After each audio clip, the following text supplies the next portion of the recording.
So today we're starting a new sermon series on the Epistle of James. And I'm going to read to you from James chapter 1.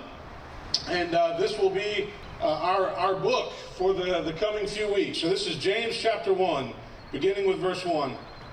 James, a servant of God and of the Lord Jesus Christ, to the 12 tribes in the dispersion, greetings. My brothers and sisters, whenever you face trials of any kind, consider it nothing but joy, because you know that the testing of your faith produces endurance. And let endurance have its full effect, so that you may be mature and complete, lacking in nothing.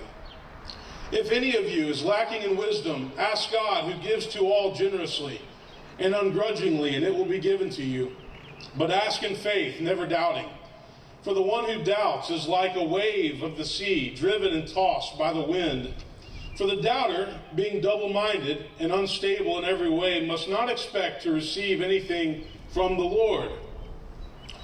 Let the believer who is lowly boast in being raised up, and the rich in being brought low, because the rich will disappear like a flower in the field. For the sun rises with its scorching heat and withers the field. Its flower falls and its beauty perishes. It is the same way with the rich. In the midst of a busy life, they will wither away. Blessed is anyone who endures temptation. Such a one has stood the test and will receive the crown of life that the Lord has promised to those who love him. No one, when tempted, should say, I am being tempted by God. For God cannot be tempted by evil, and he himself tempts no one. But one is tempted by one's own desire, being lured and enticed by it. Then when that desire has conceived it, it gives birth to sin. And that sin, when it is fully grown, gives birth to death. Do not be deceived, my beloved. And then I'm going to move ahead to verse 22. But be doers of the word, and not merely hearers who deceive themselves. Let us pray. Loving God, open our hearts and minds to hear a word from you, and may the words of my mouth and the meditations of all of our hearts be acceptable in your sight. You are our rock and our Redeemer. Amen. I do want to wish Happy Mother's Day to all of our moms, our stepmoms, our grandmothers. Woodrow Wilson established Mother's Day back in the year 1914, and when he did that, he signed a joint congressional declaration that declared the American mother as the country's greatest source of strength and inspiration. And I think that President Wilson was right when he did that back then, and I think he's still right today, because mothers play an irreplaceable role in the life of their family. And so I want to share a poem with our moms as we begin today. When God created mothers, he had a perfect plan to fill each life with caring from the moment it began. He filled her thoughts with kindness and gave her gentle hands and made a heart so tender that forgives and understands. He gave her endless patience and strength to last for years. He built in lots of laughter and the healing grace of tears. And when the Lord was finished, he said, that's very, very good. And he placed each child safely in the arms of motherhood. Today we also recognize those of us who have lost our moms, and we remember them. Those who may not have a great relationship with their moms, and those who perhaps long to be mothers, but who have not been given that opportunity or that chance yet. We think of all of the different folks on this Mother's Day. We're starting a new sermon series on the book of James, and the series is titled, Resetting Faith in Anxious Times. James is a short epistle, 5 chapters long. You find it after the book of Hebrews in the New Testament. It was written by James, the half-brother of Jesus. He was a leader in the early church in Jerusalem. James is a very practical book. It's a book that you can apply to your life. You don't need a theological degree or commentary to read this epistle. And so here's some of the themes that we find in the book of James.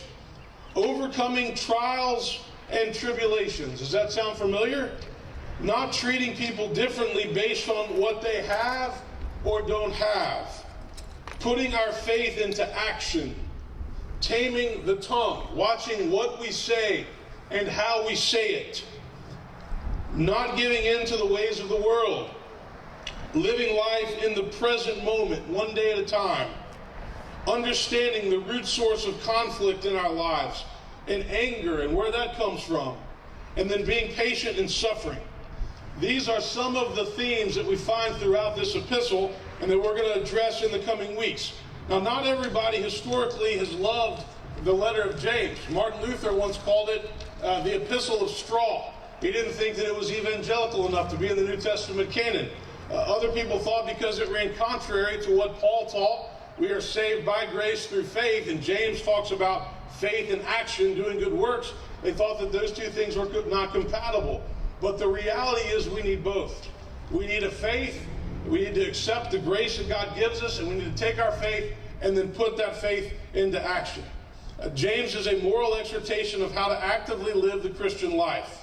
It's more theocentric than Christocentric, which is why some people have a problem with it. James is uncompromising in its demand for a clear rejection of the world. It has a consistent commitment to understanding reality as measured by God and not by human beings. It is one of the most ecumenical letters that we find in the New Testament, and it's a letter that is grounded in social ethics that leads to a call to action. And so today we begin in chapter 1 where James says this: whenever you face trials of any kind, consider it nothing but joy, because you know that the testing of your faith produces endurance, and let endurance have its full effect, so that you may be mature and complete, lacking in nothing. Mother's Day has always been a little bit challenging for me. Many of you know I lost my mom 15 years ago. She took her own life. I've been honest about that. And so Mother's Day has always been a little bit difficult because I think about my mom and I remember her, and I remember all the things that she taught me. And yet as time has gone on, Mother's Day gets better because I'm married and I get to watch Megan on Mother's Day and to see our 3 children. And I have a wonderful stepmother, and I get to see my sister-in-law celebrate her first Mother's Day. And so we just need to be aware that today is not always a celebration for everybody. At the 9:30 service, I saw the Waddy family here, and Issy's 3 children were here, and they don't have a mom this Mother's Day. So we always need to be mindful that while we celebrate our moms and we give thanks for our moms, it's not always easy or simple for everybody. It can be actually rather complicated. But over the past few weeks and months, we've all been through a time of trial. We've all had to live our lives and do things that we didn't necessarily plan on doing. We've had to work from home. We've had to homeschool our children. This past week, some people had to deal with no power in their house for 2 or 3 or 4 or 5 days.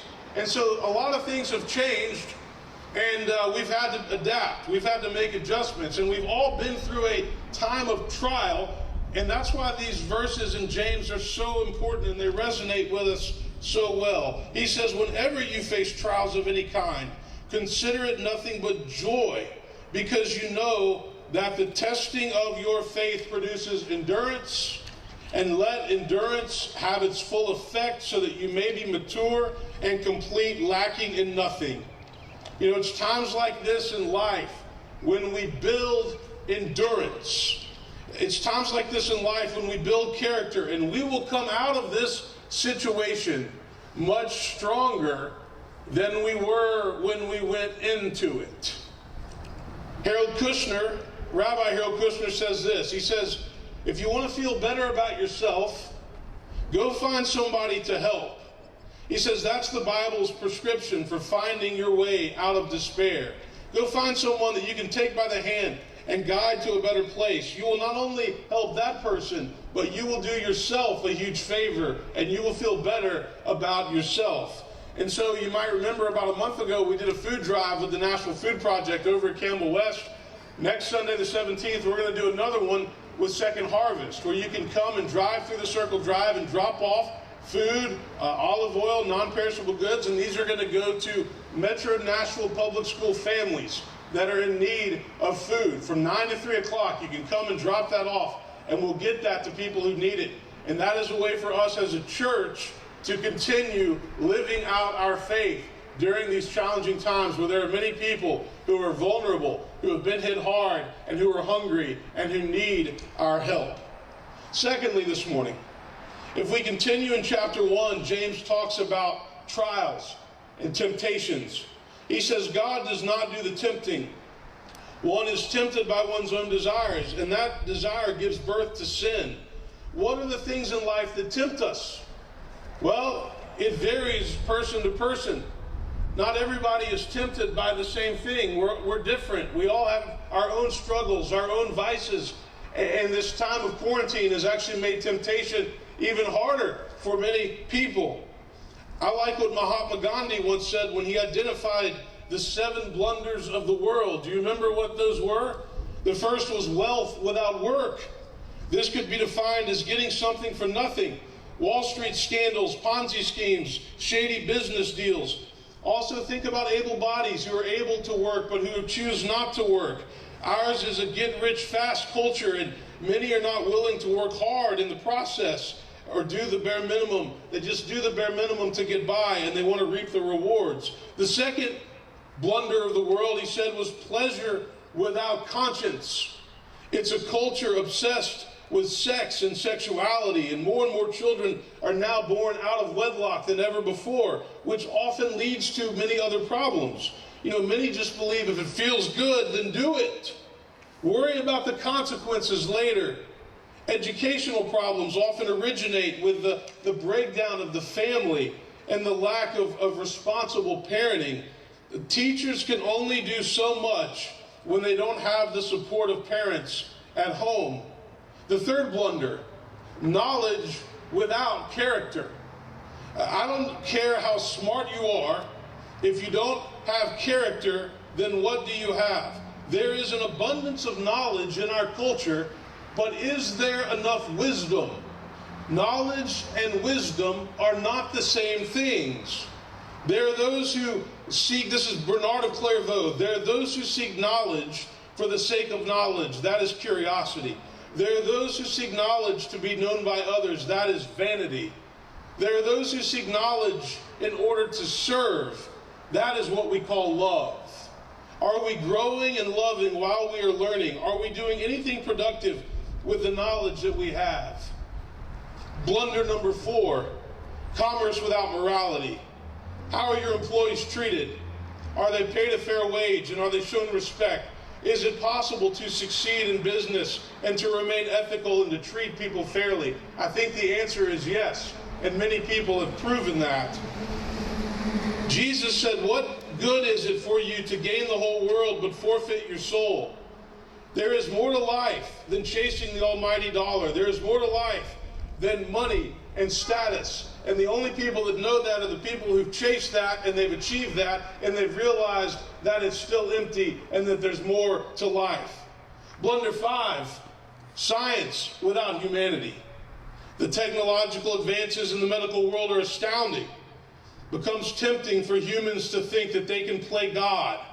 Science should strengthen our faith, but it cannot get ahead of our humanity.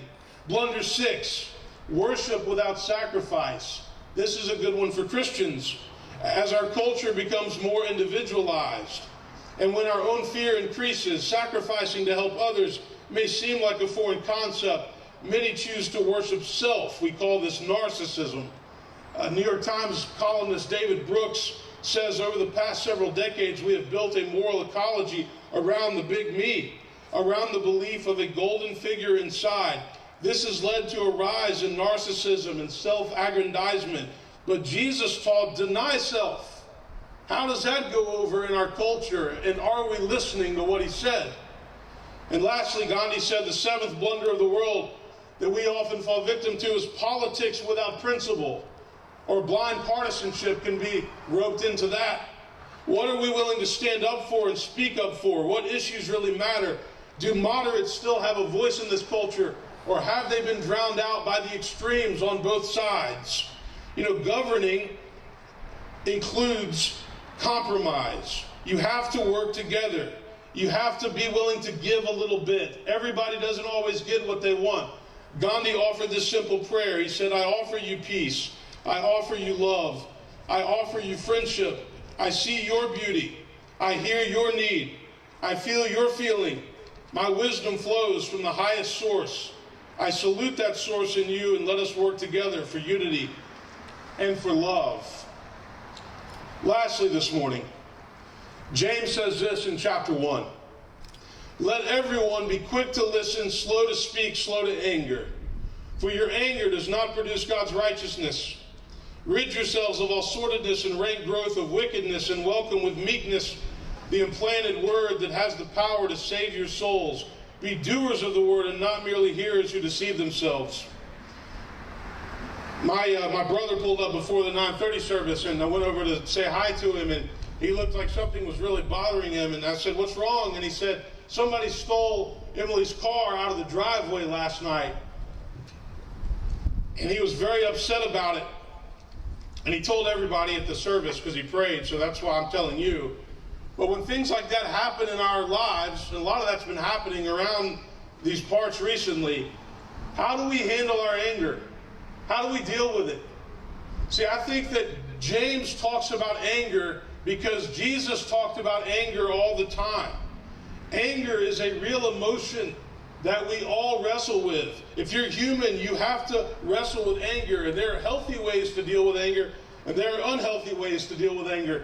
Doctors will tell you that it affects your physical health, high blood pressure, headaches, shaking. Emotional issues come like depression and sadness. And remember, anger is always tied to fear. There's a list that I've always come back to that somebody published that said 10 powerful ways for dealing with anger in life. This is what they wrote. When you are angry, say nothing for a while. Be quiet. Try to be indifferent to those who wish to make you angry. Use reason to stop your anger. Look kindly upon others. Cut them some slack. Value peace more than anger.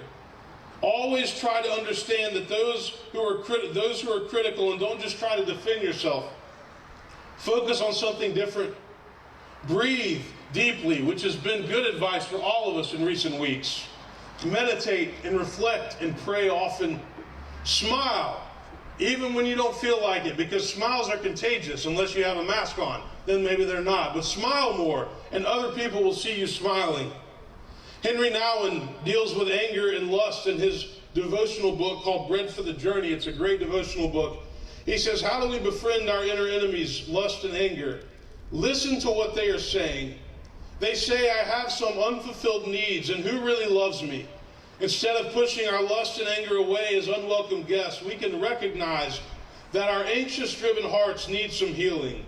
Our restlessness calls for us to look for the true inner rest where lust and anger can be converted into a deeper way of loving. See, there's so much energy when it comes to anger. And if we can use that energy and harness it to love, then we can change our community, we can change our world, we can change our nation if we harness that anger and if we use it to love. Richard Rohr, who's a Franciscan priest, says this. He says, the opposite of being centered or spiritual is this. He says, the most obvious indication of non-centered or non-spiritual people is that they are, quite frankly, difficult to deal with. Even every one of their ego boundaries must be defended, negotiated, or worshipped. Their reputation, their needs, their nation, their security. Ego becomes a big problem. Life revolves around them. Everything has to go their way. You see, those who are always at odds with other people have something going on inside of their heart that they need to deal with and that they need to unpack. And then James concludes chapter 1 by saying this. If any think that they are religious and do not bridle their tongues but deceive their hearts, their religion is worthless. Religion that is pure and undefiled before God is this, to care for orphans and widows in their distress, and to keep oneself unstained by the world. I look forward to us studying this powerful letter because I truly believe that as we reemerge from this quarantine period and as we reset our faith and as we refocus on our priorities, James will help us ground our Christian living in very practical ways that we can apply starting today, and you'll find that as we move throughout this letter. Amen.